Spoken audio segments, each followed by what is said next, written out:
முனைவர் மா. பிரேமானந்தம், உதவி பேராசிரியர், வணிகவியல் கணினி பயன்பாட்டுத்துறை, விவேகானந்தா கல்லூரி, திருவரங்கம் மேற்கு, மதுரை மாவட்டம், தமிழ்நாடு. நாம் இன்று பார்க்கக்கூடிய தலைப்பு ஃபினான்சியல் அக்கவுண்டிங், நிதி கணக்கியல், பிளாக் 1, யூனிட் 3, கணக்கியல் கோட்பாடுகள், அதாவது அக்கவுண்டிங் பிரின்சிபல்ஸ். அதை பற்றி தான் நாம் இப்பொழுது பார்க்க போகின்றோம்.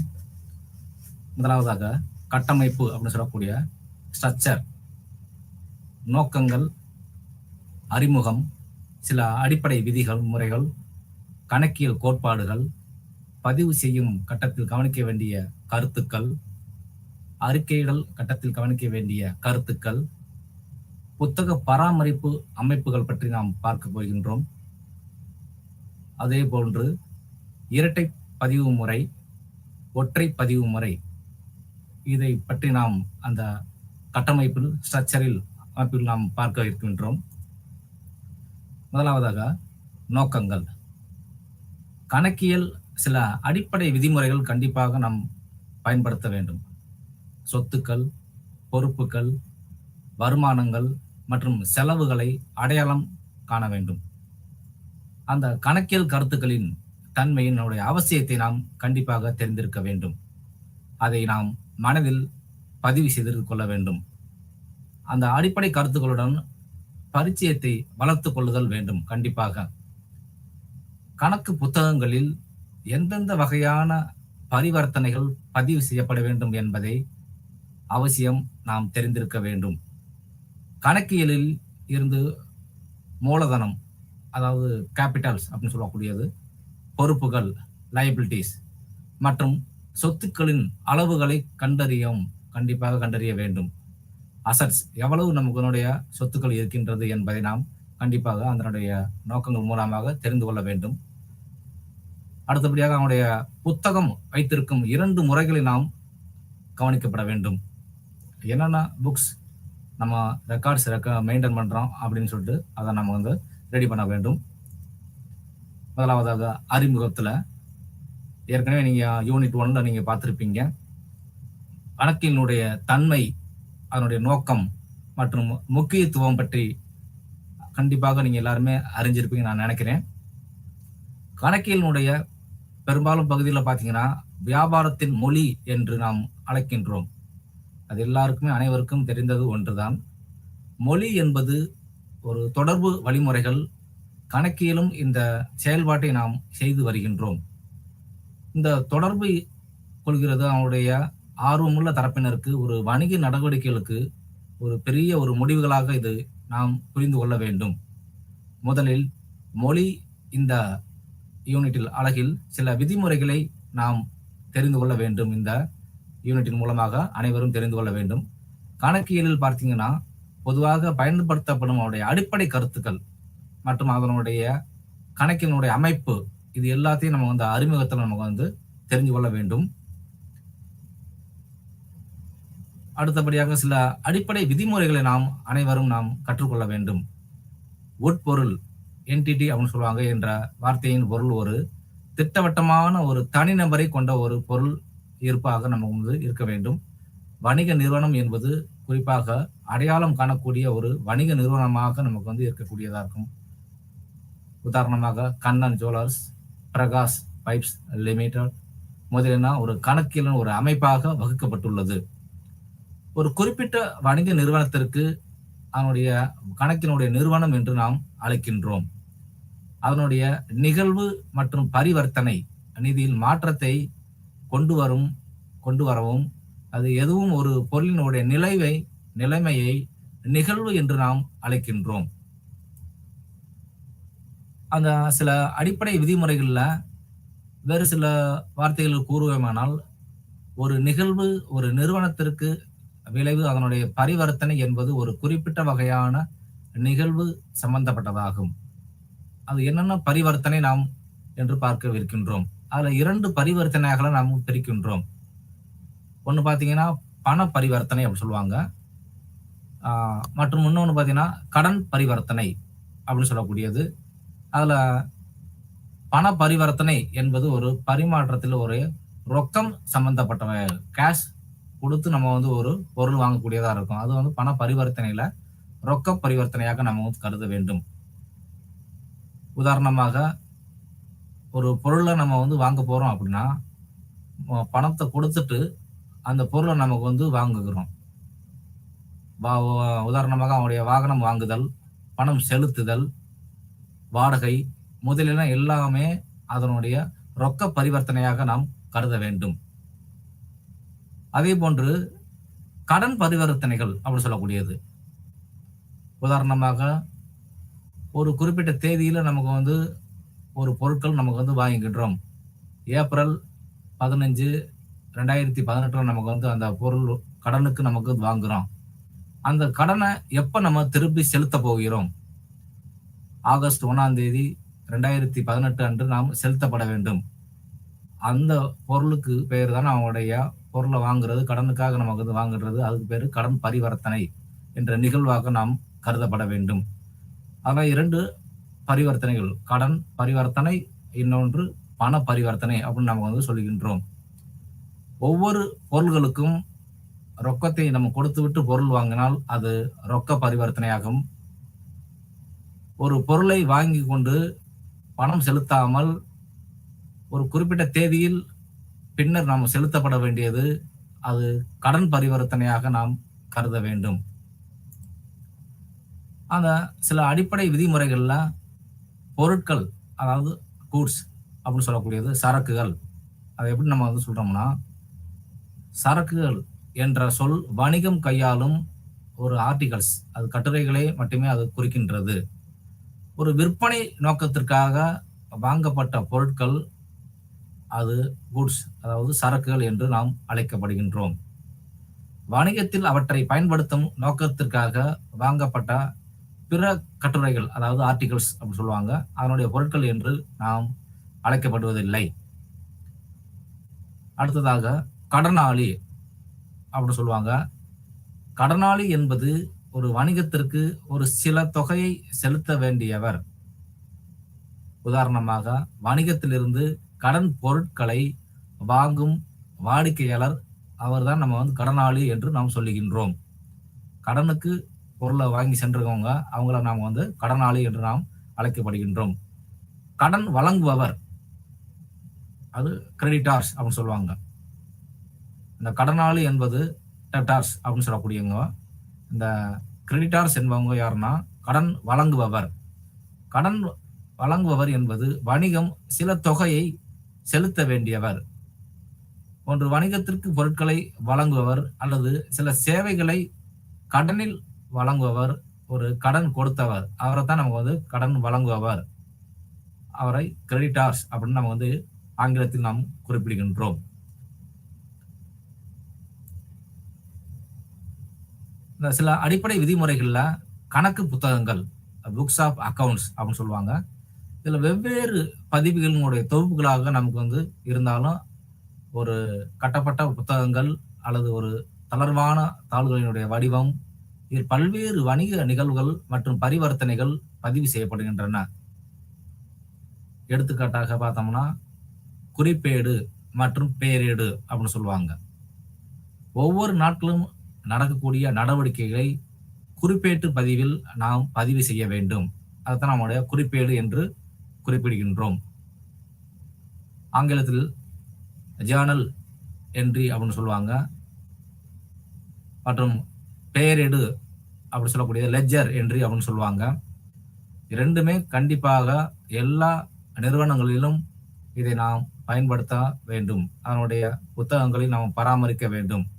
அந்த புக்ஸ் ஆஃப் அக்கவுண்ட்ஸ், அந்த கணக்கு புத்தகங்களில் தினமும் நாம் அன்றாட நடக்கக்கூடிய நடவடிக்கைகள் பதிவு செய்யப்பட வேண்டும். பேரேடு தேவைப்பட்டால் பத்திரிகை மற்றும் மேலும் அவனுடைய லெட்ஜரை, அதாவது அவனுடைய பேரேடு பல புத்தகங்களாக நமக்கு வந்து பிரிக்கலாம்.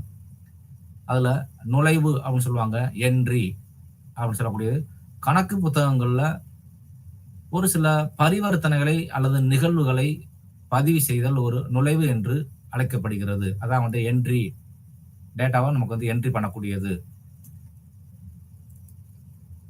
அந்த சில அடிப்படை விதிமுறைகள்ல பார்க்க போவது முதலாவதாக குறிப்பேடு. மற்றும் பேரேடு. குறிப்பேடு அப்படின்னா என்ன அப்படின்னு நம்ம கண்டிப்பா நமக்கு தெரிஞ்சிருக்கணும். குறிப்பேடு என்பது முதன்மை நுழைவு புத்தகம் அப்படின்னு சொல்லுவாங்க. ஃபர்ஸ்ட் நமக்கு அந்த புத்தகத்துல ரெக்கார்ட்ஸ்ல எழுதக்கூடியது ஃபர்ஸ்ட் டேட்டா அப்படின்னு சொல்லுவாங்க. இது அனைத்தையும் பதிவு செய்யப்படுகின்றது. முதல் கட்டத்துல பாத்தீங்கன்னா ஒரு வணிக நிறுவனத்தின் பரிவர்த்தனைகள் மற்றும் நிகழ்வுகள், அந்த நிகழ்வுனா அவருடைய நடவடிக்கைகள், டிரான்சாக்ஷன்ஸ் அப்படின்னு சொல்லுவாங்க. அது ஒவ்வொரு நாளும் நடக்கக்கூடிய நிறுவனங்களுடைய நடக்கக்கூடிய டிரான்சாக்ஷன் நடவடிக்கைகள், அவருடைய நிகழ்வுகள், இந்த எல்லா கணக்கேடுகளையும் குறிப்பேட்டு பதிவில் கண்டிப்பாக எழுத வேண்டும். ஒவ்வொரு நாட்களிலும் தேதி வாரியாக எழுதப்பட வேண்டும். அதுதான் அவருடைய குறிப்பேடு என்று நாம் அழைக்கின்றோம். அந்த பேரேடு அப்படின்னு சொல்லக்கூடியது குறிப்பேட்டில் பதிவு செய்யப்பட்ட பரிவர்த்தனைகள், அதனுடைய டிரான்சாக்ஷன்ஸ் சொல்லக்கூடியது. ஒவ்வொரு டிரான்சாக்ஷனையும் தனித்தனியாக ஒரு மாற்றப்படும் போது ஒரு பேரேடு எனப்படும் ஒரு புத்தகத்தில் நாம் எழுதப்பட வேண்டும். இந்த புத்தகத்தில் தனி கணக்குகள் திறக்கப்பட்டு பராமரிக்கப்படுகிறது. ஒவ்வொரு கணக்குகளுக்கும் தனித்தனி கணக்குகள், தனிநபர் கணக்காக இருந்தாலும் சரி, மற்ற நபர்கள் கணக்காக இருந்தாலும் சரி, மற்ற அவனுடைய செலவினங்கள் கணக்காக இருந்தாலும் சரி, அவருடைய வருமானங்கள் கணக்காக இருந்தாலும் சரி, ஒவ்வொரு இதுக்கும் தனித்தனி அவருடைய பேரேட்டு பதிவு புத்தகத்தில் நாம் பதிவு செய்யப்பட வேண்டும். அப்பதான் நமக்கு எவ்வளவு நமக்கு செலவினங்கள் ஆகிருக்கு, வருமானங்கள் எவ்வளவு வந்திருக்கு, அந்த ஒவ்வொரு நடவடிக்கைகளையும் அவருடைய குறிப்பேட்டு பதிவில் பதிவு செய்யப்பட்டு அடுத்த முறையாக நமக்கு பேரேடு பதிவு லெட்ஜர் என்ற முறையில் நம்ம பதிவு செய்யப்பட வேண்டும். ஒவ்வொரு பொருளுக்கும் உதாரணமாக மூலதன கணக்கு, அது கேபிட்டல் அக்கவுண்ட்ஸ் அப்படின்னு சொல்லுவாங்க. அதே மாதிரி சம்பள கணக்கு, சேலரி அக்கவுண்ட், மரச்சாமான்கள் கணக்கு, கட்டிட கணக்கு முதலியன கணக்கு பதிவிற்கான ஒரு முக்கிய ஒரு புத்தக பேரேடாக நமக்கு எழுதப்பட வேண்டும். அதான் அவருடைய லெட்ஜர் அப்படின்னு சொல்லுவாங்க. ஒரு குறிப்பேட்டில இருந்து இன்னொரு லெட்ஜருக்கு நம்ம எடுத்து எழுதும் போது அதுக்குரிய தனியார் ரெக்கார்ட்ஸ் நமக்கு மெயின்டைன் பண்ணுவாங்க. ஒவ்வொரு இதுக்கும் நமக்கு கணக்குகள் பதிவு செய்யப்பட வேண்டும். Capital accounts, salary accounts, building accounts, personal தனிநபர் கணக்கு இருந்துச்சுன்னா அவங்களுடைய கணக்கு, இது பூராமே தனித்தனியாக அவருடைய பேரேட்டு பதிவுகள் நம்ம பதிவு செய்யப்பட வேண்டும். அதை வைத்து தான் நம்மளுடைய கணக்கு நம்ம என்ட்ரி செய்வாங்க. அதுல தகவல் மற்றும் ஒரு சில நேரங்களில் அவனுடைய கணக்கு இதை அவனுடைய புத்தகங்களின் ராஜா என்று அழைக்கப்படுகிறார்கள். ஏன்னா எல்லா பேரேட்டு கணக்குலையும் இதை ஒரு குறிப்பிட்டு நமக்கு புத்தகங்களின் ராஜா என்று நாம் அழைக்கின்றோம். அந்த கணக்கு அக்கவுண்ட்ஸ் அப்படின்னு சொல்லக்கூடியதுல கணக்கு என்பது ஒரு நபருடைய தொடர்பான பரிவர்த்தனைகளை வகைப்படுத்தப்பட்ட ஒரு அறிக்கையாகும். ஒரு அக்கௌண்ட் ஒரு நபர் மேல நம்ம எழுதுறோம் அப்படின்னா அது ஒரு டிரான்சாக்ஷன்ஸ், நம்ம எவ்வளவு நமக்கு அவங்கள்ட்ட கொடுத்துருக்கோம், என்ன பொருள் வாங்கியிருக்கோம், என்ன கொடுக்க வேண்டிய எவ்வளவு தொகை, இது பூரா அவனுடைய நடவடிக்கைகள் நம்ம டிரான்சாக்ஷன்ஸ், அதாவது பரிவர்த்தனை எப்படி சொல்லுவோம், அதில் நம்ம கண்டிப்பா நமக்கு பதிவு செய்யப்பட வேண்டும். அல்லது ஒரு பொருள் வேற ஏதேனும் ஒரு பொருள் வாங்கியிருந்தோம்னா அதை எந்த முறையில் நமக்கு பதிவுகளாக நம்ம பதிவு செய்யப்பட வேண்டும் என்ற முறைகள் டி வடிவத்தில் இருக்கக்கூடியது செங்குத்தாக 2 பகுதிகளாக பிரிக்கப்பட்டுள்ளது. அந்த கணக்கின் மூலம் பெறப்பட்ட அவனுடைய பலன்கள் இடது பக்கத்தில் நாம் பதிவு செய்யப்பட வேண்டும். அதாவது தொழில்நுட்பத்தில் அதுல எப்படி நம்ம பயன்படுத்துறாங்க அப்படின்னா டெபிட் சைடு அப்படின்னு சொல்லுவாங்க.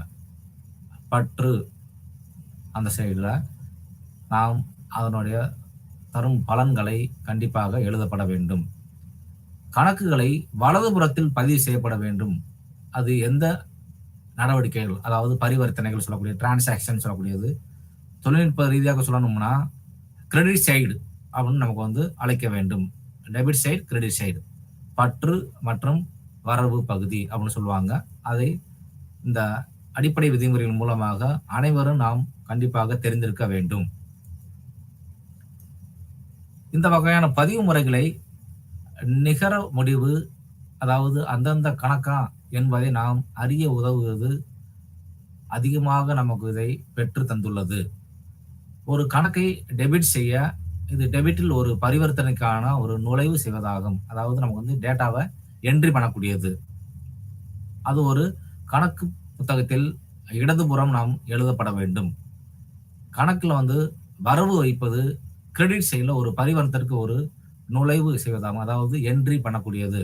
அப்ப அவனுடைய பற்று பகுதியாகவும் வரவு பகுதியாகவும் 2 பகுதியாக நமக்கு பிரிக்கப்படுகிறார்கள். டெபிட் சைடு மற்றும் கிரெடிட் சைடு அப்படின்னு சொல்லக்கூடியது. ஒவ்வொரு டிரான்சாக்ஷனையும் குறிப்பேட்டில், அதாவது ஜேர்னல் என்ட்ரியில் பதிவு செய்யும் போது 2 பகுதிகளாக பிரித்து டெபிட் சைடு மற்றும் கிரெடிட் சைடு அப்படின்னு அவருடைய பரிவர்த்தனைகளை டிரான்சாக்ஷன்ஸ் இதை பூரா நமக்கு எழுதக்கூடிய ஒரு என்ட்ரியாக நாம் கருத வேண்டும். அடுத்ததாக சொத்துக்கள், அது அசட்ஸ் அப்படின்னு சொல்லுவாங்க. அந்த சொத்துக்கள் என்பது மதிப்பு அல்லது பொருளாதார வளங்கள். அதுதான் அவருடைய சொந்தமானது. அதனுடைய நிறுவனத்தால் உடைய வேறு வார்த்தைகளை நம்ம கூறுவோமானால், பணம் அல்லது வணிகத்தை செயல்படுத்தும் ஏதேனும் ஒரு பொருள் எதிர்காலத்தில் அவருடைய பணம் அல்லது நன்மையை பெறுவதற்கான ஒரு நிறுவனமாக நமக்கு இருக்கின்றது. அதான் அவருடைய அசட்ஸ். எல்லா நிறுவனங்களுமே கண்டிப்பாக அவங்களுக்குன்னு தனியா ஒரு சொத்துக்கள், அசட்ஸ் பகுதிகளை நிறைய நமக்கு பராமரித்துட்டு வருவாங்க. உதாரணத்துக்கு அவங்களுடைய பில்டிங் அப்படின்னு சொல்லக்கூடியது, அதாவது நமக்கு கட்டிடங்கள். அதே மாதிரி அவங்களுடைய இயந்திர தளவாடங்கள், மெஷினரிஸ். அதே மாதிரி கேஷ் அக்கௌண்ட் அப்படின்னு சொல்லக்கூடியது. அதே மாதிரி வங்கி கணக்குல இருந்தாலும் அதுவும் நமக்கு அதனுடைய ஒரு சொத்துக்களாக நமக்கு கருதப்பட வேண்டும். அதே மாதிரி அவங்களுடைய பில்டிங்ஸ், இதெல்லாம் நமக்கு ஒரு அசட்ஸ் அப்படின்னு சொல்லுவாங்க. இது எல்லாத்தையும் நமக்கு ஒரு நிறுவனம் என்பது அதை பராமரிக்கப்பட்டு கொண்டு வருவார்கள். ஒரு சொத்துடைய நிலம், கட்டிடங்கள், இயந்திரங்கள், அதே மாதிரி அவங்களுடைய வாகனங்கள், அதே மாதிரி அவங்களுடைய தளவாடங்கள், பொருட்களின் இருப்பு, அதாவது ஸ்டாக், க்ளோசிங் ஸ்டாக் சொல்லுவாங்க. அதுவும் நம்ம ஒரு சொத்துக்களாக நாம் கருதப்பட வேண்டும். அதே மாதிரி பணம் ரொக்கமாக வைத்திருந்தாலும் அது ஒரு சொத்தாக கருதப்பட வேண்டும். நமது வங்கிகளில் வைத்திருந்தாலும் அதை நாம் சொத்தாக நாம் கருதப்பட வேண்டும். இது எல்லாமே ஒரு சொத்துக்களின் ஒரு சில எடுத்துக்காட்டுகளாக நமக்கு தெரிந்து கொள்ள வேண்டும். செலவு என்பது பணத்தை நம்ம எவ்வாறு செலவழிக்கின்றோம், அல்லது ஒரு பொறுப்பை ஏற்படுத்தல், ஒரு வணிக நிறுவனத்தால் பெறப்பட்ட சில நன்மைகள், அவனுடைய சேவைக்காக, அது சர்வீஸ்க்காக சொல்லக்கூடியது. அதனுடைய இயந்திரங்கள் வாங்குதல், அதே மாதிரி அவனுடைய தளவாடங்கள் வாங்குதல், சம்பளம் மற்றும் வாடகை போன்றவை சில உதாரணங்களாக நமக்கு செலவு கணக்குகளாக நமக்கு எழுதப்பட வேண்டும். அதுல சேலரி அக்கௌண்ட் அவங்க சொல்லுவாங்க அப்படின்னா அவனுடைய சம்பள கணக்கு. அதே மாதிரி அவனுடைய வாடகை செலுத்துதல், ரெண்ட் அக்கௌண்ட் அப்படின்னு சொல்லுவாங்க. அதே மாதிரி செலவு கணக்குகள்ல அட்வர்டைஸ்மெண்ட், விளம்பர செலவுகள் அப்படின்னு சொல்லுவாங்க. அதுவும் ஒரு எக்ஸ்பென்சிவா நமக்கு அதாவது செலவின பகுதியாக நமக்கு கருதப்பட வேண்டும். ஒவ்வொரு செலவினங்களும் கண்டிப்பாக ஒவ்வொரு பதிவு முறைகளில், அந்த குறிப்பீட்டு முறைகளில் மற்றும் பெயரீட்டு முறைகளில் கண்டிப்பாக பதிவு செய்யப்பட வேண்டும். அதனுடைய பரிவர்த்தனைகள், டிரான்சாக்ஷன் சொல்லக்கூடிய பரிவர்த்தனைகளை ஒவ்வொரு தேதிகளில், அந்தந்த தேதிகளில் அன்றாட நாம் பதிவு செய்யப்பட வேண்டும். அப்பதான் நம்ம அந்த மாதத்திற்குரிய செலவினங்கள் எவ்வளவு இருக்கின்றது என்பதை நாம் அறிந்து கொள்ள முடியும். அதே மாதிரி வருமானங்கள் எவ்வளவு, இன்கம்ஸ் அண்ட் கெயின்ஸ், வருமானங்கள் அண்ட் ஆதாயங்கள் எவ்வளவு வந்திருக்கு அப்படின்னு நம்ம இதை வச்சு நம்ம ஈஸியா கண்டுபிடிக்க முடியும். அதுல பொறுப்புகள் அப்படின்னு சொல்லுவாங்க. அந்த பொறுப்புகள்ல கடன்தாரர்களிடமிருந்து கடன் வாங்கினோண்டு எவ்வளவு நமக்கு ஈக்விட்டி என்றும் அழைக்கப்படுகின்றது. அதுல செலுத்த வேண்டிய தொகை எவ்வளவு, அதாவது நம்மளுடைய உரிமையாளர்ஸ் அப்படின்னு சொல்லக்கூடியவங்க, ஓனர்ஸ், ப்ரொப்ரைட்டர்ஸ் அப்படின்னு சொல்லுவாங்க. அவர்களுக்கு வெளியாட்களுக்கு வணிக ரீதியாக வங்கியில் கடன் எவ்வளவு வாங்கியிருக்காங்க. அதே மாதிரி அவங்களுடைய வழங்கப்பட்ட பொருட்களுக்கான கடன் யார் நமக்கு கொடுத்துருக்காங்க. அதே மாதிரி செலுத்த வேண்டிய வாடகை, செலுத்த வேண்டிய சம்பளம், அதே மாதிரி செலுத்த வேண்டிய வட்டி கடன், இது எல்லாமே ஒரு பொறுப்புகள், அதாவது லயபிலிட்டிஸ் அப்படின்னு சொல்லுவாங்க. அது ஒரு சில எடுத்துக்காட்டுகளாக நமக்கு அறிந்திருக்க வேண்டும். இப்போ உதாரணத்துக்கு நம்ம வங்கியில் நம்ம கடன் வாங்கியிருப்போம். அந்த கடன் வந்து கண்டிப்பாக நம்ம வந்து பிற்காலங்களில் அதை திருப்பி செலுத்த வேண்டும். அதனால தான் அவனுடைய லயபிலிட்டிஸ் அப்படின்னு சொல்லக்கூடியது. அதே மாதிரி நம்ம நிறுவனத்தில் பணியாட்கள் வேலை வேலை செய்வாங்க.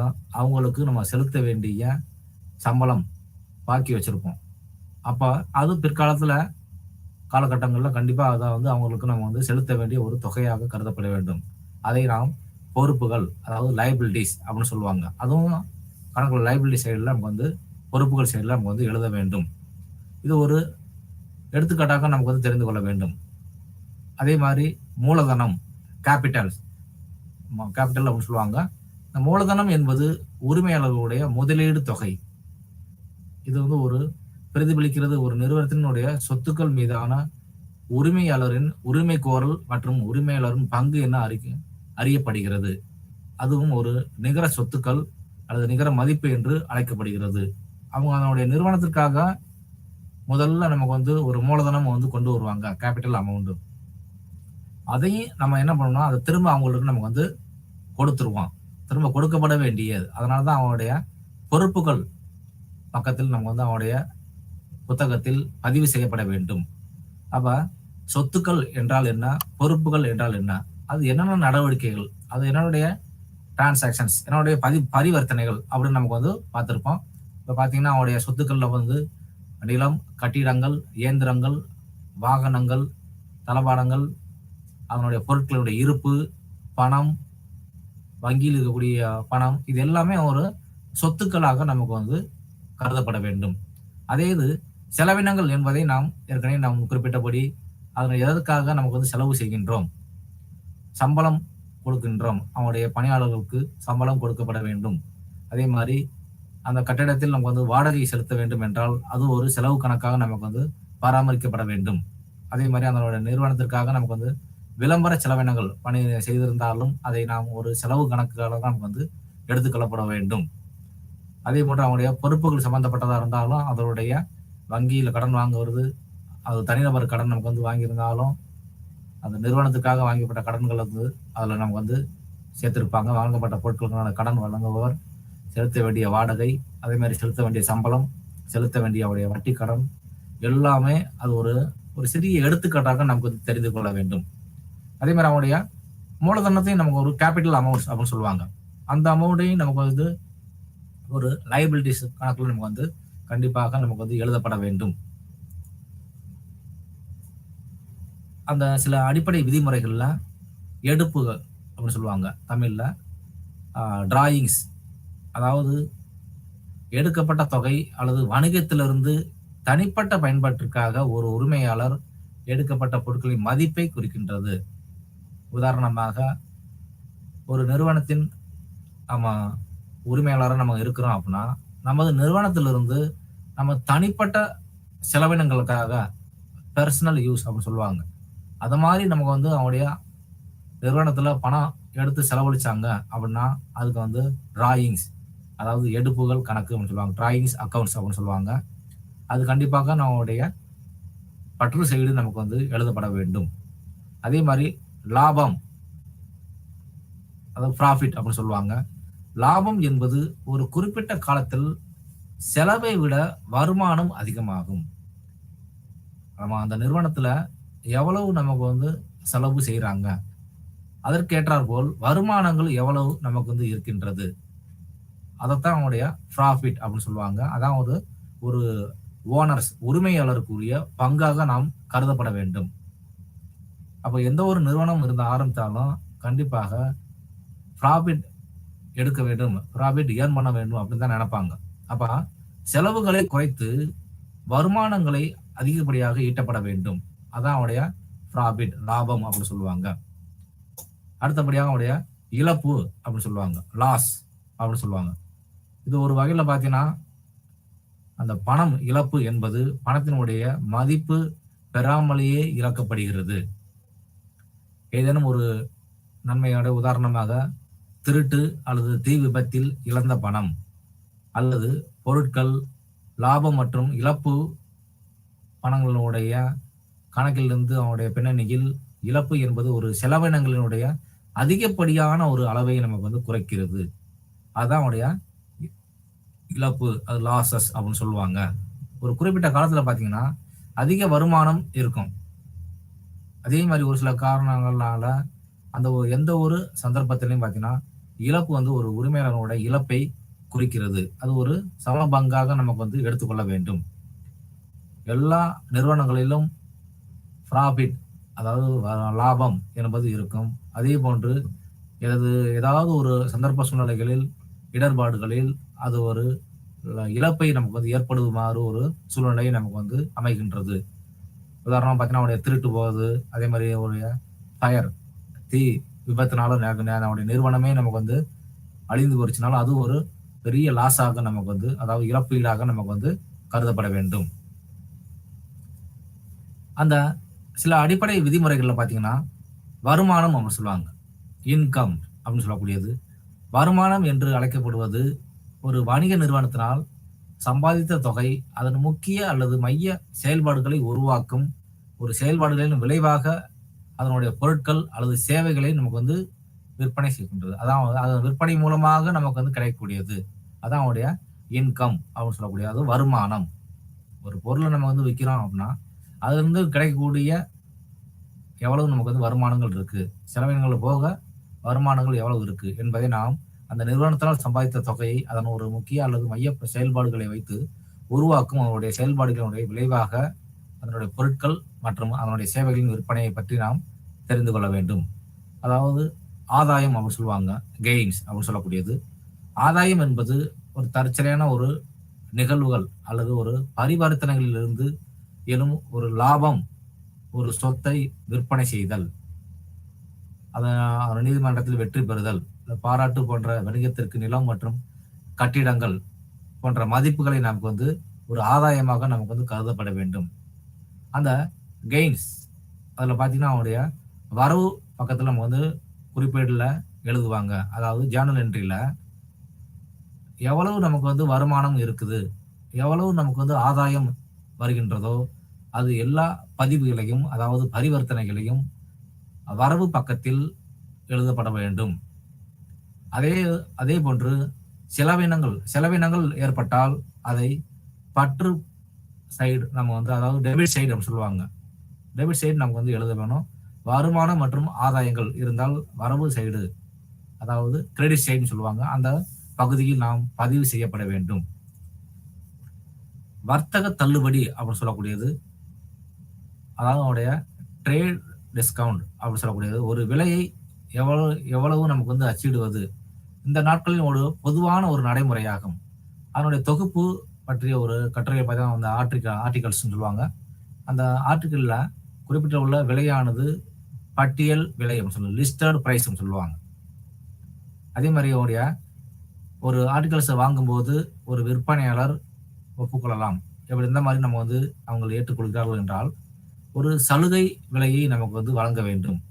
ஒரு பட்டியல் விலையை விட ஒரு குறைவான விலையை வசூலிக்கும் விலை, அதுக்கு பேர் தான் அவனுடைய வர்த்தக தள்ளுபடி அப்படின்னு சொல்லக்கூடியது. அதாவது அத்தகைய சலுகையை வந்து விலை குறைப்பதனால நமக்கு வந்து ஒரு வர்த்தக தள்ளுபடி என்று நாம் அழைக்கப்படுகின்றோம்.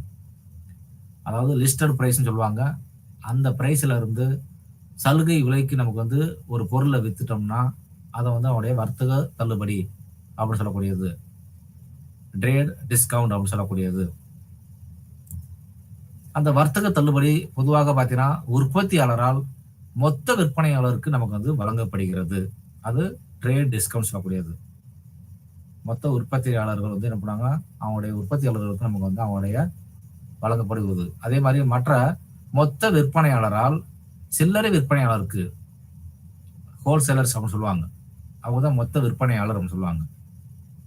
அவங்க வந்து சில்லறை விற்பனையாளருக்கு, அவங்க வந்து ஒரு புத்தக விற்பனையாளர் 10 பிரதிகள் 10 புத்தகங்கள் வந்து வாங்குகிறார் என்று வைத்துக் கொள்வோம். அதுல ஆர் ஸ்ரீராம் எழுதிய ஒரு கணக்கியல் கொள்கைகள் மற்றும் நடைமுறைகள் எப்படி பண்ணியிருக்காங்கன்னா, ஒரு புத்தகத்தின் விலை 25, அவனுடைய வெளியீட்டாளர் 10% அவனுடைய தள்ளுபடி விலையில் அனுமதிக்கிறார். மற்றும் அவனுடைய கட்டணம் 225 ரூபாய், அதாவது பட்டியல் விலை அதுல இருந்து அவனுடைய 250 பட்டியல் விலை வந்து 250 லிஸ்டட் பிரைஸ். அதை வந்து நம்ம கழித்தல் லெஸ் பண்ணோம்னா தள்ளுபடி விலை பார்த்தீங்கன்னா ஒரு ரூ. 25. அப்போ அதனுடைய மீதம் இருக்கக்கூடியதான் அவனுடைய நிகர விலை. அதை சொல்லக்கூடியது ரூ. 225. அதனுடைய நிகர விலை. அதான் அவனுடைய ட்ரேட் டிஸ்கவுண்ட் அப்படின்னு சொல்லுவாங்க. வியாபார தள்ளுபடி, வர்த்தக தள்ளுபடி அப்படின்னு சொல்லக்கூடியது. அதனுடைய ரொக்க தள்ளுபடி. ரொக்கம் எப்படி நமக்கு வந்து தள்ளுபடி பண்றாங்க அப்படின்னா, அவனுடைய பொருட்கள்ல கடனில் விற்கப்படும் போது அவனுடைய வாங்குபவர் பணம் செலுத்த வேண்டும் என்று எதிர்பார்க்கப்படுகிறது. கண்டிப்பாக நம்முடைய ரொக்க தள்ளுபடி, அவனுடைய கேஷ் டிஸ்கவுண்ட் அப்படின்னு சொல்லக்கூடியது. அதுல ஒவ்வொரு இதுக்கும் நமக்கு வந்து பொருட்கள் வந்து கடன் விற்கப்படும் போது வாங்குபவர் பணம் செலுத்த வேண்டும் என்று எதிர்பார்க்கப்படுகின்றது. அந்த நிலுவைத் தேதியில் அல்லது அதற்கு முன் தொகையை வாங்குபவர் பணம் செலுத்தினால் அதன் நிலுவைத் தேதிக்கு முன் விற்பனையாளர் அவருக்கு தொகையில் ஒரு சில குறைப்புகளை அனுமதிக்கலாம். அதைத்தான் அவனுடைய ரொக்க தள்ளுபடி, அதாவது நிலுவைத் தொகை மற்றும் கணக்கை தீர்க்கவும் அத்தகைய கொடுப்பனவு பண தள்ளுபடி என்று நாம் அழைக்கின்றோம். ஒருத்தர் நம்ம வந்து கடனுக்கு நமக்கு வந்து பொருள் கொடுத்துருக்கோம் அப்படின்னா அது ஒரு குறிப்பிட்ட தள்ளுபடியை நமக்கு வந்து பண்ணிக்கிட்டோம்னா அது வந்து பணம் தள்ளுபடி என்று நாம் அழைக்கப்பட வேண்டும். அது பணம் செலுத்தும் நேரத்தில் அனுமதிக்கப்படுகிறது. அதாவது குறிப்பிட்ட தேதிக்குள் அந்த தள்ளுபடி நம்ம கொடுத்தோம்னா அதனுடைய ரொக்க தள்ளுபடி அப்படின்னு சொல்லுவாங்க. அதாவது பண தள்ளுபடி அப்படின்னு சொல்லுவாங்க. இது வந்து கடனாளியை உடனடியாக பணம் செலுத்த தூண்டுகிறது. யாரு அந்த கடனுக்கு பொருளை வாங்கிட்டு போனாங்களோ அவங்களுக்கு இந்த தேதியில ஒரு குறிப்பிட்ட தேதியில நீங்க பணத்தை செலுத்தினா உங்களுக்கு நாங்க ரொக்க தள்ளுபடி செலுத்துகிறோம் என்று நாம் குறிப்பிட்டால் அந்த கடனாளி என்பவர் உடனடியாக அந்த பணத்தை செலுத்துவதற்கு முன் வருவார். அதுதான் அவருடைய ஒரு புத்தக மதிப்புல சொன்னோம்னா நகர தொகை என்பது ஒரு ரூ. 225. பிப்ரவரி 1 அன்று விற்கப்பட்டது. பிப்ரவரி மாசம் 1ஆம் தேதி நம்ம வந்து அந்த பொருளை வித்திருக்கோம் அப்படின்னா அவங்க வந்து 2018 ஒரு மாதத்திற்கான கடன் நிலுவைத் தேவை மார்ச் 1 2018 புத்தக விற்பனையாளர் பிப்ரவரி 15 2018 அன்று பணம் செலுத்துவதற்கான ஒரு வாய்ப்பை வழங்குகிறார். அதனுடைய வெளியீட்டாளர் ரூ. 220 கணக்கினுடைய தீர்வாக நமக்கு வந்து பதியப்பட வேண்டும். அதான் அவனுடைய பண தள்ளுபடி அல்லது ரொக்க தள்ளுபடி அப்படின்னு சொல்லுவாங்க. சில அடிப்படையான விதிமுறைகள்ல வவுச்சர் அப்படின்னு சொல்லுவாங்க. அவனுடைய நடவடிக்கைகள், அதாவது டிரான்சாக்சன்ஸ், ஒரு பரிவர்த்தனை, எந்த பரிவர்த்தனை நடந்தாலும் ஒரு சான்று சீட்டு அப்படின்னு சொல்லுவாங்க. வவுச்சர் அப்படின்னா சான்று சீட்டு அப்படின்னு சொல்லுவாங்க. அந்த ஆதாரமாக நமக்கு வந்து அதை கருதப்பட வேண்டும். எந்த ஒரு பொருள் வாங்கினாலும் சரி விற்றாலும் சரி அதற்குரிய வவுச்சர்ஸ் அப்படின்னு சொல்லுவாங்க. அதனுடைய பில் அப்படின்னு சொல்லுவாங்க. அதாவது ஆவணப்படம், எழுதப்பட்ட ஆதாரம் வவுச்சர் என்று நாம் அழைக்கின்றோம். உதாரணமாக நாம் ரொக்கமாக பொருட்களை வாங்கினால் நமக்கு ரொக்க குறிப்பு கிடைக்கும். அதான் அவனுடைய கேஷ் பில் அப்படின்னு சொல்லுவாங்க. அந்த ரொக்க பில்ல ஒவ்வொரு இதுக்கும் நமக்கு வந்து பண பரிவர்த்தனை எந்த தேதியில் நாம் செலுத்தப்பட வேண்டும், எந்த தேதியில் நாம் செலுத்தி இருக்கின்றோம் என்பதை அதில் தேதி வாரியாக நமக்கு வந்து கொடுத்திருப்பாங்க கேஷ் வவுச்சர்ல. அதே மாதிரி நமக்கு ஒரு கடன்ல வாங்கினால் நாங்கள் விலைப்பட்டியல் எவ்வாறு பெறுகின்றோம் மற்றும் பல கணக்கு புத்தகங்களில் உள்ளீடுகள் மூலமாக என்ன மாதிரி நமக்கு வந்து செய்யப்படுகின்றார்கள் என்றும் அவனுடைய வவுச்சர்ஸ். அதுல கடனுக்கு விற்பனை செய்தால் அதுல கடனுக்கு வாங்கியிருந்தோம் அப்படின்னா இன்வாய்ஸ் அப்படின்னு சொல்லுவாங்க. ரொக்கத்திற்கு வாங்கிறோம் அப்படின்னா அவனுடைய கேஷ், அதாவது அவனுடைய சான்று சீட்டு, சான்றாய்வு அப்படின்னு சொல்லுவாங்க. அதனுடைய வவுச்சர்ஸ் கண்டிப்பாக நமக்கு வந்து இருக்க வேண்டும். அதுல இந்த கணக்கியல், அதனுடைய பினான்சியல் அக்கவுண்டிங் ரீதியாக நமக்கு வந்து பார்க்கும்போது கணக்கியல் என்பது குறிப்பிட்டுள்ள இலக்குகளின் தொகுப்பை அடைவதற்கு உருவாக்கப்பட்ட ஒரு அமைப்பாகும். அந்த யூனிட் 1.2ல பார்த்தீங்கன்னா நிதி பதிவின் இலக்குகள் மற்றும் அவனுடைய நோக்கங்கள், அந்த நோக்கங்களுடைய அடையாளம் அதை நாம் காண்கின்றோம். அதனுடைய அறிக்கையை எவ்வாறு நமக்கு வந்து தயார்படுத்த வேண்டும், அதனுடைய இலக்குகளை எவ்வாறு நாம் அடைய வேண்டும், நமக்கு அதுக்கு ஒரு விதிமுறைகள் கண்டிப்பாக நம் அந்த கணக்கியல் கோட்பாடுகளில் கண்டிப்பாக நமக்கு வந்து நம்முடைய அக்கவுண்டிங் பிரின்சிபல்ஸ் அதை கண்டிப்பாக நமக்கு தெரிஞ்சிருந்தா தான் அதை எந்தெந்த முறைகளில் நமக்கு வந்து பதிவு செய்யப்பட வேண்டும்.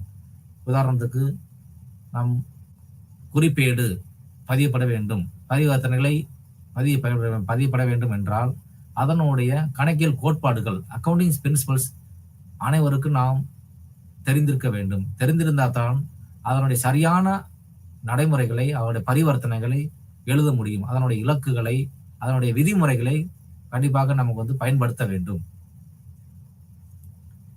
அந்த கணக்கியல் கோட்பாடுகளை பார்த்தீங்கன்னா சில வழிகாட்டுதல்கள் கொடுத்திருப்பாங்க.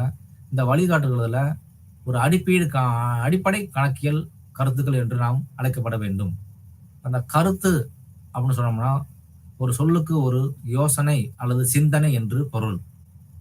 அந்த அடிப்படை கணக்கியல் கருத்துக்கள்ல ஒவ்வொரு கோட்பாடுகளும் ஒரு நடைமுறையின் அடிப்படையிலான ஒரு யோசனைகள் அல்லது அடிப்படை அனுமானங்களை நாம் நிதி கணக்கியல் என்று நாம் கூறுகின்றோம். அப்ப ஒவ்வொரு பிரின்சிபல்ஸ், அதாவது கோட்பாடுகள் சொல்லுவாங்க, அதே மாதிரி அவருடைய நடைமுறைகள், அதனுடைய அடிப்படையான நமக்கு வந்து யோசனைகள் என்னென்ன இருக்கோ அது எல்லாமே ஒரு நிதி கணக்கியல் முறையாக நமக்கு வந்து அவருடைய அக்கவுண்டிங் பிரின்சிபல்ஸ் கணக்கியல் கோட்பாடுகளில் நாம் வந்து கருதுகின்றார்கள்.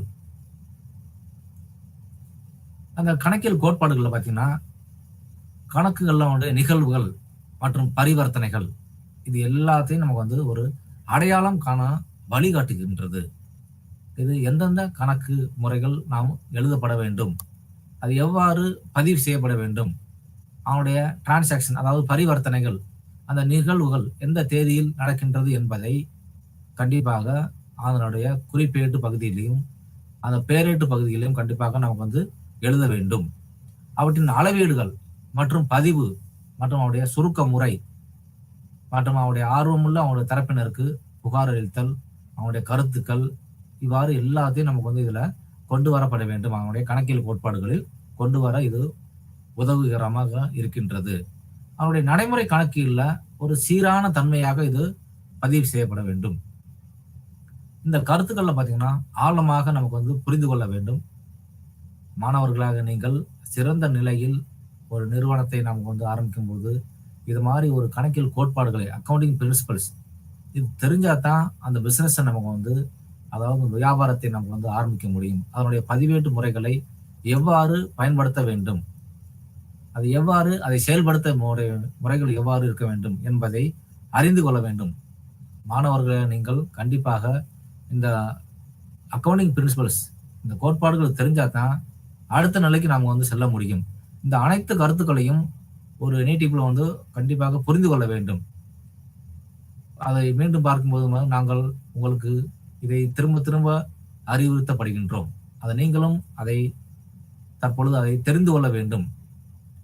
அந்த குறிப்பேடு, ஜேர்னல் என்ட்ரி, லெஜர் அதாவது பேரேடு இதெல்லாம் வந்து தெரிஞ்சாதான், அதாவது பேசிக் நாலேஜ் இருந்தால் தான் அதை வந்து நம்ம வந்து அறிந்து கொள்ள முடியும். இது எந்தெந்த கணக்குகளில் வரவு வைக்கப்பட வேண்டும், இது எந்தெந்த கணக்குகளில் பற்று வைக்கப்பட வேண்டும் என்பதை கண்டிப்பாக நம்ம வந்து தெரிந்து கொள்ள வேண்டும். அதான் அவனுடைய கணக்கியல் கோட்பாடுகள் நம்ம வந்து அவனுடைய அக்கவுண்டிங் பிரின்சிபல்ஸ்ல பரிவர்த்தனைகளை நம்ம ஒரு அடையாளமாக நம்ம காண்கின்றோம்.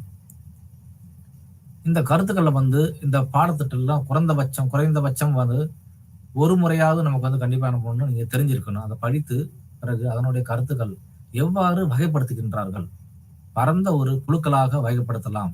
இதை வந்து அவனுடைய பதிவு செய்யும் கட்டத்தில் கவனிக்க வேண்டிய கருத்துக்கள் என்னென்ன இருக்கு, அதாவது பதிவு செய்யும் போது என்னென்ன பரிவர்த்தனைகள் இருக்கின்றது மற்றும் அதனுடைய அறிக்கையிடல், அவங்களுடைய கட்டத்துல என்னென்ன அவனுடைய தயாரிப்புகள், அதாவது தயாரிப்பின் போது கவனிக்க வேண்டிய இறுதி கணக்கினுடைய கருத்துக்கள் எவ்வாறு இருக்கின்றது என்பதை இந்த கணக்கியல் கோட்பாடுகள் மூலமாக நாம் தெரிந்து கொள்ள வேண்டும். ஒவ்வொரு முறைகளையும் நாம் ஒவ்வொரு காலகட்டங்களிலும் அந்த நடவடிக்கைகளை கண்டிப்பாக பதிவு செய்யப்பட்ட ஒரு புக்ஸ் ஆஃப் அக்கவுண்ட்ஸ் அதனுடைய ரெக்கார்டுகளில் கண்டிப்பாக எழுதப்பட வேண்டும். அதனுடைய அறிக்கையாகவும் நாம் தயார் செய்யப்பட வேண்டும். அந்த பதிவு செய்யும் கட்டத்தில் கவனிக்க வேண்டிய கருத்துக்கள் ஒவ்வொரு இதுலையும் பார்த்தீங்கன்னா அவருடைய வணிக நிறுவனத்தினுடைய கருத்து அப்படின்னு சொல்லுவாங்க, பிசினஸ் என்டிட்டி கான்செப்ட் அப்படின்னு சொல்லுவாங்க. அதை எப்படி நமக்கு வந்து பராமரிக்கிறாங்க, அந்த வணிக நிறுவனத்தினுடைய கருத்துக்கள் என்னவாறு இருக்கின்றது என்பதை கண்டிப்பாக தெரிந்திருக்க கொள்ள வேண்டும். அதே மாதிரி மணி மெஷர்மெண்ட் கான்செப்ட் சொல்லுவாங்க, பணம் அளவிடும் கருத்து அப்படின்னு சொல்லுவாங்க. அதே போன்று ஹிஸ்டாரிக்கல் ரெக்கார்ட் கான்செப்ட், வரலாற்று பதிவு கருத்து, அதை எப்படி நமக்கு வந்து பதிவு செய்யறாங்க. அதே மாதிரி காஸ்ட் கான்செப்ட், செலவு கருத்துக்கள் எவ்வாறு பதிவு செய்கின்றார்கள் என்பதை நாம் தெரிந்து கொள்ள வேண்டும்.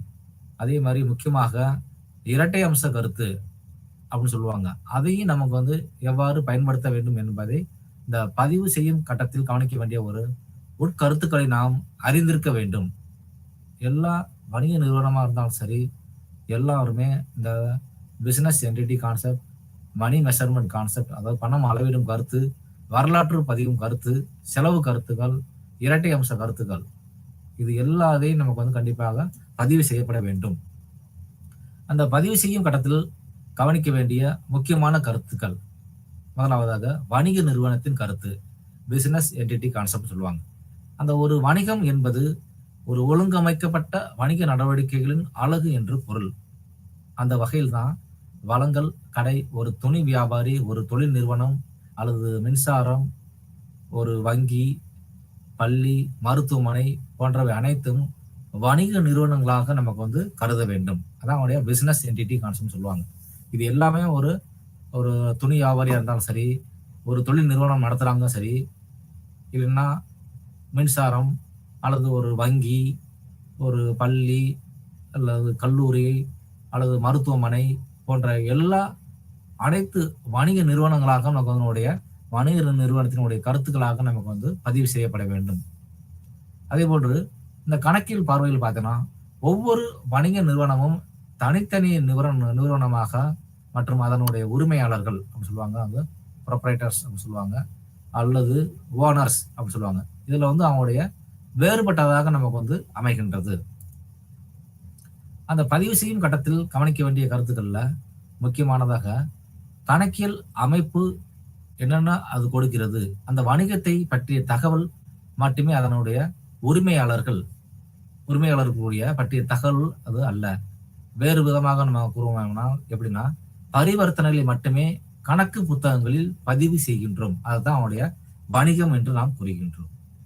வணிகம் என்பது அன்றாடம் நடக்கக்கூடிய பரிவர்த்தனைகள், அதாவது டிரான்சாக்சன்ஸ், அந்த கணக்குகள் மட்டும்தான் இந்த புத்தகங்கள்ல வந்து பதிவு செய்யப்பட வேண்டும். அது தேதி வாரியாக இருக்கப்பட வேண்டும்.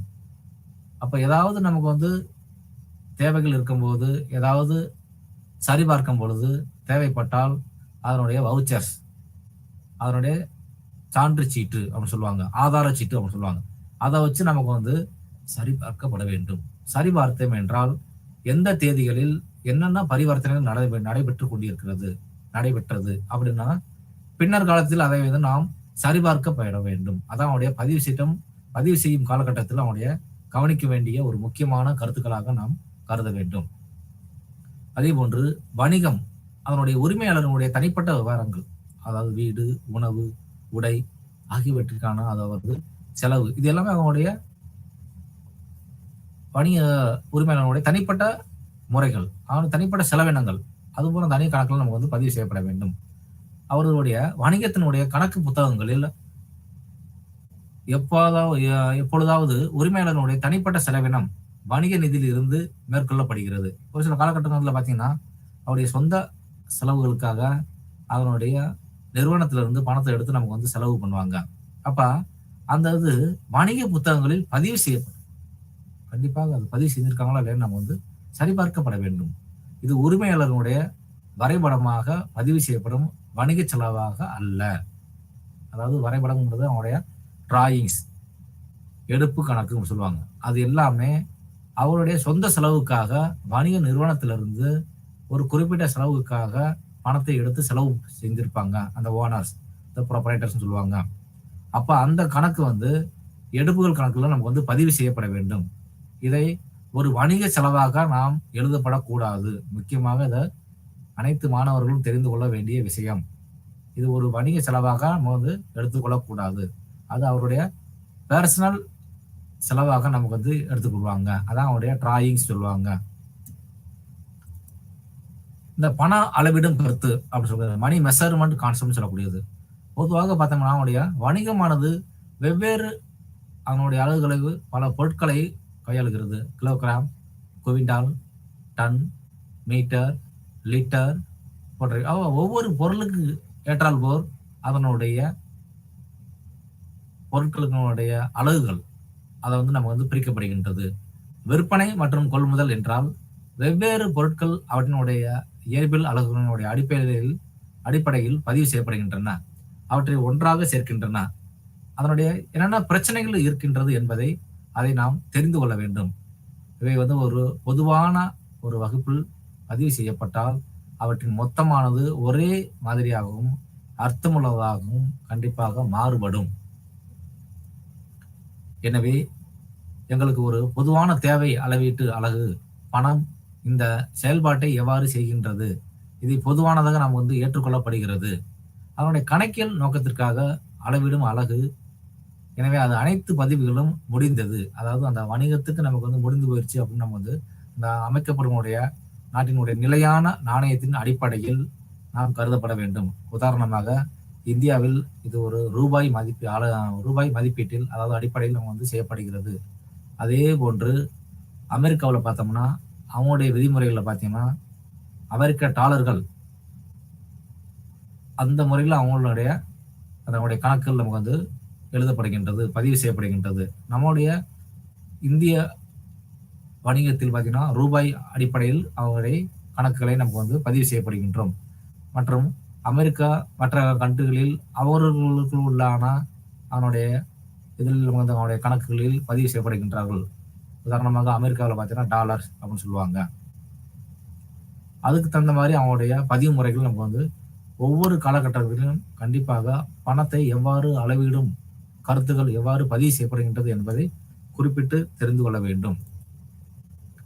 இந்த இரட்டை அம்ச கருத்து டியூயல் ஆஸ்பெக்ட்ஸ் கான்செப்ட் சொல்லுவாங்க. இது கணக்கில் ஒரு அடிப்படை அம்சமாக கருதப்பட வேண்டும். இந்த கருத்தின்படி ஒவ்வொரு வணிகமும் பரிவர்த்தனை 2 மடங்குகளை விளைவை கொண்டுள்ளது. வணிக சூழலில் பார்த்தீங்கன்னா ஒரு பிரபலமான கட்டளை ஒவ்வொரு பெறுநரும் ஒரு கொடுப்பவர் மற்றும் ஒவ்வொரு கொடுப்பவரும் ஒரு பெறுபவர் என்று நாம் இந்த வணிக சூழலை நாம் தெரிந்து கொள்ள வேண்டும். ஒருத்தவங்க கொடுக்குறாங்க அப்படின்னா கண்டிப்பாக ஒருத்தவங்க அந்த பொருளை வாங்கணும். அப்போ அவருடைய இரட்டை அம்ச கருத்தாக நமக்கு பதிவு செய்யப்பட வேண்டும். அதான் அவருடைய ஒற்றை பதிவு முறை அப்படின்னு 2 அம்ச கருத்துக்களை நாம் தெரிந்து கொள்ள வேண்டும். அடுத்தபடியாக இந்த அறிக்கையிடல் கட்டடத்தில் பார்த்தீங்கன்னா கவனிக்க வேண்டிய முக்கியமான கருத்துக்கள். அதில் என்னென்ன கருத்துக்கள் நமக்கு அதாவது இறுதி கணக்குகள் தயாரிக்கும் போது கண்டிப்பாக அதாவது ஃபைனல் அக்கௌண்ட்ஸ் சொல்லுவாங்க. அதில் தயாரிக்கும் போது சில கருத்துக்களை நாம் மனதில் கொள்ள வேண்டும். அதை எக்காரணத்தை கொண்டு நம்ம மறக்கவே கூடாது. அதாவது கோயிங் கன்சர்ன் கான்செப்ட் அப்படின்னு சொல்லுவாங்க, கவலை கருத்து. அக்கவுண்டிங் பீரியட் கான்செப்ட் சொல்லுவாங்க, கணக்கியல் காலம் கருத்து. ஒவ்வொரு இதுக்கும் அவங்களுடைய காலத்தின் அடிப்படையில் நம்ம அவங்களுடைய அக்கவுண்டிங் பீரியட் எந்த பீரியடில் நம்ம செலுத்தப்பட வேண்டும் அப்படின்னு இருக்க முடியாது. அதே மாதிரி மேட்சிங் கான்செப்ட் அப்படின்னு சொல்லுவாங்க, பொருந்தும் கருத்து. அதுக்கடுத்து பழமைவாத கருத்து அப்படின்னு சொல்லுவாங்க. அதே மாதிரி அவனுடைய நிலைத்தன்மை கருத்து அப்படின்னு சொல்லுவாங்க. அதே மாதிரி முழு வெளிப்படுத்தல் கருத்து சொல்லுவாங்க. அதே மாதிரி அவனுடைய பொருள் கருத்து. இது எல்லாமே கண்டிப்பாக இறுதி கணக்குகள் தயாரிப்பு செய்யும்போது இந்த அனைத்து கருத்துக்களையும் ஒவ்வொரு மாணவர்களாக நீங்கள் அதை மனதில் பதிவு செய்து கொண்டு அடுத்த கணக்குகளை நமக்கு ஆரம்பிக்கப்பட வேண்டும், அதை தெரிந்து கொள்ள வேண்டும். அடுத்தபடியாக சிஸ்டம் ஆஃப் புக் கீப்பிங் சொல்லுவாங்க, அதாவது புத்தக பராமரிப்பு அமைப்புகள்னு சொல்லுவாங்க. இந்த புத்தகங்களை ரெக்கார்டுகள், அதாவது அவனுடைய பதிவுகளை எவ்வாறு பதிவு செய்யப்பட வேண்டும், அதனுடைய புத்தகம் வைக்கும் அமைப்புகள் முன்பு நாம் கூறியபடி அதனுடைய புத்தக பராமரிப்பு என்பது வணிக பரிவர்த்தனைகளை பதிவு செய்யும் ஒரு கலையாக நமக்கு ஒரு வணிக முறையில் ஒரு பொதுவாக இது இந்த புத்தகத்தில் 2 முறைகளாக நமக்கு விளக்கப்படுகின்றது.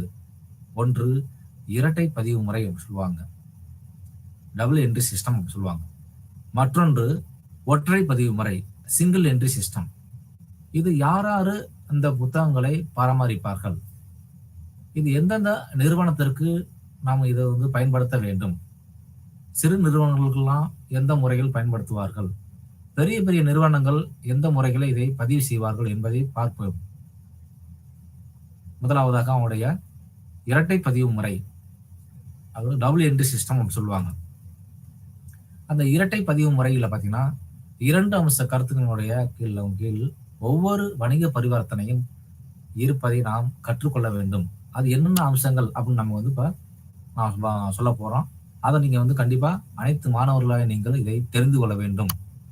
பெரும் அம்சம் மற்றும் கொடுக்கும் அம்சம் சொல்லுவாங்க. உதாரணமாக, நீங்கள் ரொக்கமாக பொருட்களை வாங்கும் போது பொருட்களை உள்ளே அதனுடைய பணத்தை நமக்கு வந்து கண்டிப்பாக கொடுத்து விட வேண்டும். இவ்வாறு ஒரு பரிவர்த்தனை ஒரே நேரத்தில் 2 பொருட்களை நம்முடைய கணக்குகளாக நமக்கு வந்து அழைக்கப்படுகின்றது. இது வந்து அவருடைய இரட்டை பதிவு முறையில் பெரிய பெரிய நிறுவனங்கள் எல்லாமே இந்த முறையை நமக்கு வந்து பின்பற்றி வருகின்றார்கள். இந்த புத்தகம் வைத்திருக்கும் அமைப்புகள் முன்பாக விளக்கியபடி அவனுடைய இரட்டை பதிவு முறையில் அதனுடைய டபுள் என்ட்ரி சிஸ்டம் அதனுடைய வணிகத்தினுடைய கணக்கு புத்தகங்களில் பரிவர்த்தனையை பதிவு செய்கிறார்கள். இது இருக்கும் 2 பொருட்களுக்கும் தொடர்புடைய விளைவுகளை நீங்கள் கண்டிப்பாக பதிவு செய்தால் நல்லது. அப்ப என்ன நமக்கு வந்து பணத்தை கொடுத்துருக்கோம், யார்ல இருந்து பணத்தை வாங்கியிருக்கோம், இந்த நடைமுறைகள்ல அவனுடைய கண்டிப்பாக பண பரிவர்த்தனைகளை அந்தந்த புத்தக ஏடுகளில் பதிவு செய்யப்பட வேண்டும். கண்டிப்பாக அது இருந்தா தான் அதனுடைய சிஸ்டம் ஆஃப் புக் கீப்பிங் சொல்லுவாங்க. புத்தக பராமரிப்பு முறைகள் நம்ம வந்து பதிவு செய்யப்பட வேண்டியது நமக்கு அந்த நிறுவனத்திற்கு நல்லது. அதே மேலே குறிப்பிட்டபடி பொருட்கள் மற்றும் பணம், பொருட்களின் இருப்பு, அதனுடைய அதிகரிப்பு மற்றும் பணம் ஆகியவை அவருடைய பொருட்களினுடைய இருப்பு அதிகரிப்பை பதிவு செய்யப்பட வேண்டும். அதனுடைய பணத்துல வந்து குறைவு எவ்வளவு இருக்கு, அதனுடைய 2 உள்ளீடுகளையும் அதுவும் கண்டிப்பாக உள்ளடக்கியது. ஒன்று சரக்கு கணக்கில் மற்றும் மற்றொன்று பணக்கணக்கில், அதனுடைய பண வரவு கணக்கில் நம்ம வந்து எழுதியிருப்பாங்க. அந்த வணிக பரிவர்த்தனைகளை பதிவு செய்யும் இந்த முறை டபுள் என்ட்ரி சிஸ்டம் சொல்லுவாங்க. ஒன்று சரக்கு கணக்கில் பதிவு செய்வாங்க, மற்றொன்று பணம் வரவு கணக்கில் நம்ம வந்து பதிவு செய்வாங்க. அதுதான் அவங்களுடைய டபுள் என்ட்ரி சிஸ்டம் அப்படின்னு சொல்லுவாங்க. இரட்டை பதிவு முறை அப்படின்னு சொல்லுவாங்க. இது ஒவ்வொன்றின் ஒரு 2 அம்சங்களையும் நமக்கு வந்து இதை அங்கீகரித்து பரிவர்த்தனைகள் நமக்கு வந்து பதிவு செய்யப்படுகின்றது.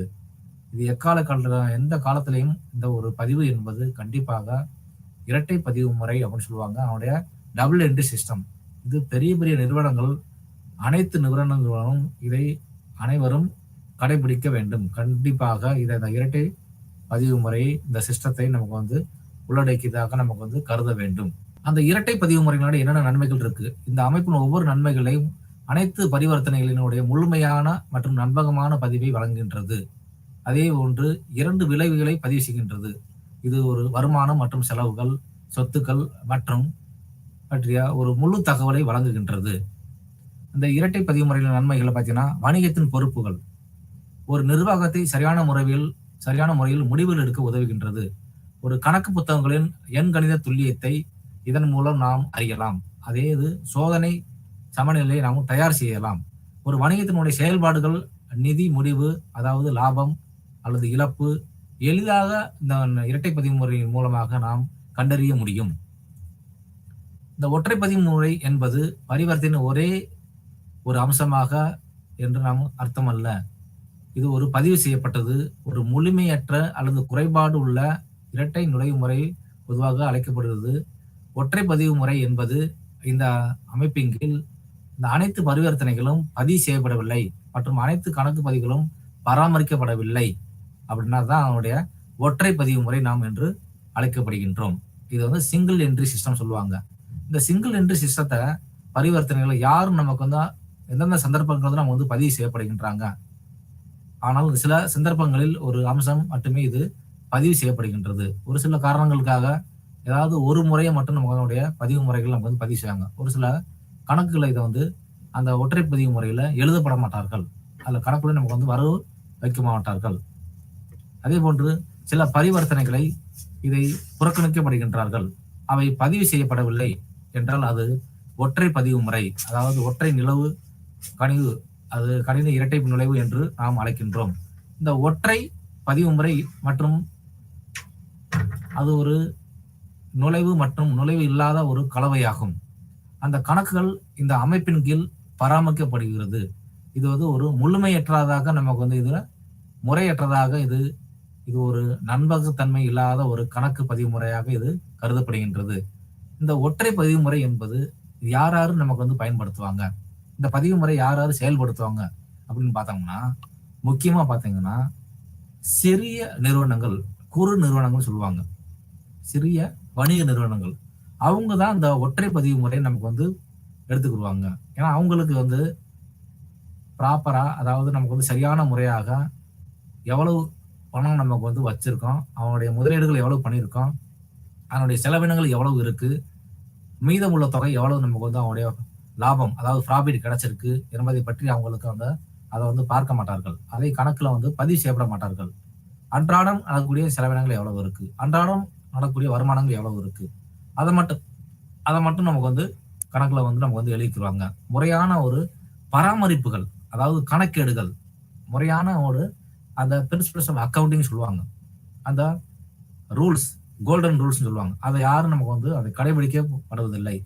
அதை அது ஒரு வருமான வரிக்கு செலுத்தக்கூடியதாக நமக்கு வந்து அதனுடைய பதிவு முறைகளை பயன்படுத்தப்படுவது கிடையாது. அதனால தான் அவங்களுடைய ஏனைய சிறிய நிறுவனங்கள் எல்லாமே இந்த ஒற்றை பதிவு முறையை அவங்களுடைய தேர்ந்தெடுத்து கொண்டுவார்கள். இந்த அமைப்பின் மூலமாக முக்கிய ஒரு குறைபாடு என்னன்னா, எண்கணித துல்லியம் அதாவது துல்லியமாக நம்முடைய கணக்கு புத்தகங்களை சரிபார்க்க முடியாது. முக்கியமாக நம்முடைய ஒவ்வொரு கணக்கு புத்தகங்களையும் ஒரு துல்லியமாக கணக்கீடுகளை நாம் சரி பண்ண முடியாது. ஏனென்றால் எவ்வளவு லாபம் வந்திருக்கு என்பதை இதை வந்து முறையான ஒரு தகவலின் அடிப்படையில் நம்ம வந்து கண்டுபிடிக்க முடியாது. ஏனென்றால் இது ஒரு சோதனை இருப்பு இருக்க முடியாது. அதே மாதிரி அவனுடைய இது சரியான முறையாக அவனுடைய ரெக்கார்ட்ஸ் அதாவது சரிபார்க்க முடியாது. அதே மாதிரி லாப நஷ்டம், லாபம் எவ்வளவு வந்திருக்கு, நஷ்டம் எவ்வளவு இருக்கு என்பதை கணக்குகளில் இருப்பு நிலை குறிப்புகள் கூட இது இருக்க முடியாது. அதை கண்டுபிடிக்க முடியாது. இந்த முறை ஒவ்வொரு சிறிய குறு நிறுவனங்களுக்கு, வணிக நிறுவனங்களுக்காக இதை வந்து நாம் பின்பற்றப்படுகிறார்கள். இது ஏனைய நிறுவனங்கள், அனைத்து நிறுவனங்களும் இதை பயன்படுத்துவதில்லை. முக்கியமாக பார்ப்போமானால் சிறிய நிறுவனங்களால் மட்டுமே இந்த சில பரிவர்த்தனைகளை இந்த புறக்கணிக்கப்படுகின்றது. இதை பதிவு செய்யப்படுவதில்லை. இது ஒற்றை பதிவு முறை நாம் என்று அழைக்கின்றோம். ஒற்றை பதிவு முறைக்கும் இரட்டை பதிவு முறைக்கும் நிறைய வேறுபாடுகள் நமக்கு வந்து உண்டு. இந்த இரட்டை பதிவு முறை என்பது அனைத்து பெரிய பெரிய நிறுவனங்களிலும் இரட்டை பதிவு முறை என்ற கான்செப்டை நமக்கு வந்து அவங்களோட டபுள் என்ட்ரி சிஸ்டம் அந்த முறையை நமக்கு வந்து பயன்படுத்தி வருவார்கள். அந்த ஒற்றை பதிவு முறை என்பது சிறிய நிறுவனங்கள் மட்டும்தான் பயன்படுத்தி கொண்டு வருவார்கள். மற்ற முறையை நமக்கு வந்து இதனை கொண்டு வர பயன்படுத்துவது கிடையாது. அதன் முறை அதனுடைய கணக்குகள் எந்தெந்த அமைப்பின் கீழ் பராமரிக்கப்படுவது என்பது ஒரு முழுமையற்றதாக, ஒரு முறையற்றதாக, ஒரு நம்பகத்தன்மை இல்லாததாக இந்த ஒற்றை பதிவு முறை என்பது பராமரிக்கப்பட்டு வருகின்றது.